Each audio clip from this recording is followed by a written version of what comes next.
এই ছোট্ট শুকরটা জঙ্গলের মাঝখানে তৈরি করে একটা কাঠের ঘরে একা একা বসবাস করত।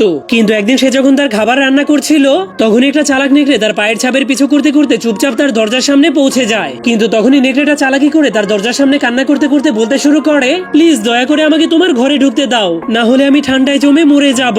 কিন্তু সেই ছোট শুকরটা চালাক নেকড়েটার আসার মতলব ভালো মতোই জানতো। যদি সে নেকড়েটাকে তার ঘরে ঢুকতে দেয় তাহলে নেকড়েটা তাকে চাবিয়ে চাবিয়ে খেয়ে 2 দিন পর কোথাও না কোথাও হেগে দিবে। কিন্তু সেই নেকড়েটা এত সহজে হার মানছিল না। এরপর সে যখনই জানলার ফুটো দিয়ে দেখতে পায় শুকরটা এত সহজে বোকা হচ্ছে না, তখন সে শুকরটাকে বলতে শুরু করে, দয়া করে অন্তত পক্ষে একটা পা তোমার ঘরের মধ্যে ঢুকাতে দাও। তখন নেকড়েটার এমন কথা শুনে ছোট শুকরটা ভাবতে শুরু করে, আজকে আমি এই নেকড়েটাকে এমন একটা মজা দেখাবো যেটা সে সারাটা জীবন মনে রাখবে। এজন্য সে জলদি করে তার খাবারগুলোকে রান্না করার পর অনেক বড় একটা পাতিল নিয়ে সেই পাতিলে পানি গরম করতে শুরু করে দেয়। এরপর সে নেকড়েটাকে বলে, আচ্ছা ঠিক আছে, তোমার একটা পা এখন আমার ঘরে ঢুকিয়ে দাও। কিন্তু যখনই নেকড়েটা একটা পা ঢুকিয়ে চালাকি করতে যাবে তখনই শুকরটা জলদি করে টেবিল দিয়ে দরজাটাকে ব্লক করে দেয়, যার কারণে নেকড়েটার একটা পা দরজার সাথেই আটকা পড়ে যায়। এই জন্য নেকড়েটা কিছুক্ষণ পর আবারও কান্না করতে করতে বলতে শুরু করে, প্লিজ দয়া করে আমার আরেকটা পাকেও তোমার ঘরে ঢুকাতে দাও, কারণ আমার 7 কোটি টাকা দামের টেনিস বলগুলো তোমার দরজার চিপাতে আটকা পড়ে গিয়েছে। এজন্য আমার সেই বলগুলোতে অনেক ব্যথা করছে।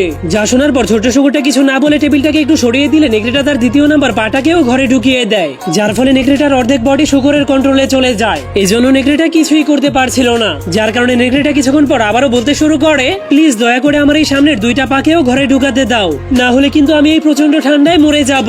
কারণ নেকড়েটা ভালো মতোই জানতো যদি কোনো পশু পাখি তাকে এই অবস্থাতে দেখে ফেলে তাহলে তাকে সারা জীবন তাদের কাছ থেকে শরম পেতে হবে। এরপর যখনই ছোট শুকরটা দেখতে পায় পানি অনেক ভালো মতো গরম হয়ে গিয়েছে তখন সে নেকড়েটাকে বলতে শুরু করে, ঠিক আছে এখন তোমার সবগুলো পা ঘরে ঢুকিয়ে দাও। কিন্তু এটা বলার পরেই ছোট শুকরটা অনেক বড় একটা বস্তা বের করে ফেলে। এরপর যখনই নেকড়েটা পুরোপুরি ঘরে আসে তখনই শুকরটা নেকড়েটাকে সেই বস্তার মধ্যে ঢুকিয়ে বস্তাটাকে ভালো মতো আটকে দেয়, যার ফলে বস্তায় বন্দী হওয়ার কারণে নেকড়েটা ছটফট করতে শুরু করে দেয়। ঠিক তখনই শুকরটা এই সুযোগটাকে কাজে লাগিয়ে সেই ফুটন্ত গরম পানিগুলোকে নেকড়েটার গায়ের উপরে ঢেলে দেয়, যার ফলে প্রচন্ড গরমে নেকড়েটা ইংরেজির আট হয়ে যায়। কিন্তু তখনই শুকরটা সেখান থেকে পালিয়ে তার ঘরের সামনে থাকা অনেক উঁচু একটা গাছের উপরে উঠে যায়। এরপর সেখান থেকেই সেই ছটফট করতে থাকা নেকড়েটাকে দেখতে শুরু করে দেয়। তখন সেই ফুটন্ত পানি গায়ের উপরে পড়ার কারণে নেকড়েটার অবস্থা অনেক খারাপ হয়ে গিয়েছিল। এজন্য সে যখনই সেই পানিগুলোকে শুকানোর জন্য শরীরটাকে ঝাঁকি মারে তখনই তার সবগুলো পশম উঠে যাওয়ার কারণে সে একদমই ল্যাংটা হয়ে যায়। তখন সেই ল্যাংটা নেকড়েটাকে দেখে শুকরটা গাছের উপরে বসে বসে হাসতে শুরু করে দেয়। এজন্য নেকড়েটা অনেক শরম পেয়ে জলদি করে সেখান থেকে পালিয়ে যায়। আপনার কি মনে হয় নেকড়েটার সাথে কি শুকরটা ঠিক কাজ করেছে?